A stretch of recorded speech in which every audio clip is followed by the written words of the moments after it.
উত্তরবঙ্গে বন্যা পরিস্থিতি আরও খারাপের দিকে গেছে। বুধবারে যেখানে ব্রহ্মপুত্র এবং যমুনার পানি ছিল বিপদসীমার নিচে, বৃহস্পতিবার সন্ধ্যায় সেই পানি বেড়ে বৃহস্পতিবার সন্ধ্যা পর্যন্ত গাইবান্ধার ফুলছড়ি উপজেলার চর গুপ্তমণি, রসুলপুর, মানিককর এবং গাইবান্ধা সদর উপজেলার খারজানি চর ঘুরে দেখা যায় হঠাৎ করে এত পানি বেড়ে যাওয়ায় দিশেহারা হয়ে পড়েছে চরাঞ্চলের মানুষ।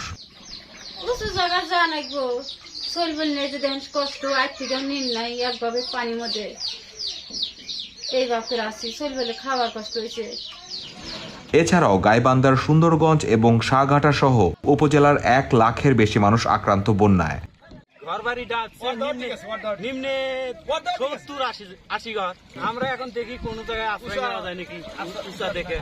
এসব এলাকায় 17,820 পরিবার পানিবন্দী হয়ে পড়েছে। 4 উপজেলায় বন্ধ হয়ে পড়েছে 80টি শিক্ষা প্রতিষ্ঠান।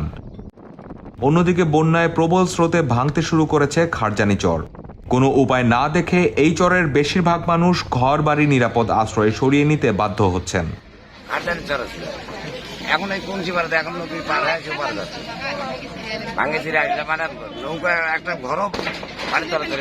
গাইবান্ধার চরাঞ্চলের মানুষ বলছেন, গত 5 বছরে এত দ্রুত পানি বাড়ার রেকর্ড আর নেই।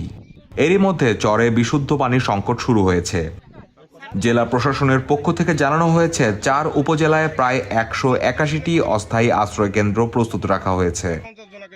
তবে আশ্রয় কেন্দ্রে এখনো মানুষ যাওয়া শুরু করেনি। জেলা প্রশাসনের পক্ষ থেকে আরও জানানো হয়েছে বন্যা দুর্গত মানুষদের জন্য শুকনো খাবার, পানি বিতরণ করা হয়েছে এবং নৌকা, মেডিকেল টিম প্রস্তুত রাখা হয়েছে। অনেকটা একই দৃশ্য দেখা গেছে কুড়িগ্রামে।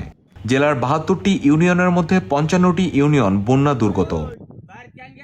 নদী তীরবর্তী গ্রামগুলো ছাড়াও 450টি চর প্লাবিত হয়েছে। পানিতে তলিয়ে গেছে 37টি প্রাথমিক বিদ্যালয়ের ঘর।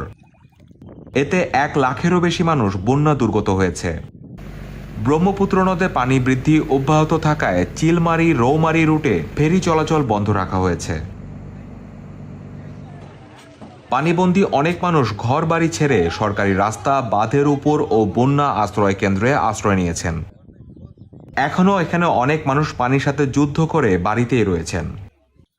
বানের পানিতে ভেসে গেছে অনেক বানভাসী মানুষের ঘরের চাল, দরজা, বেড়া, হাঁস, মুরগি, গরু, ছাগল, ফসল ও আসবাবপত্র।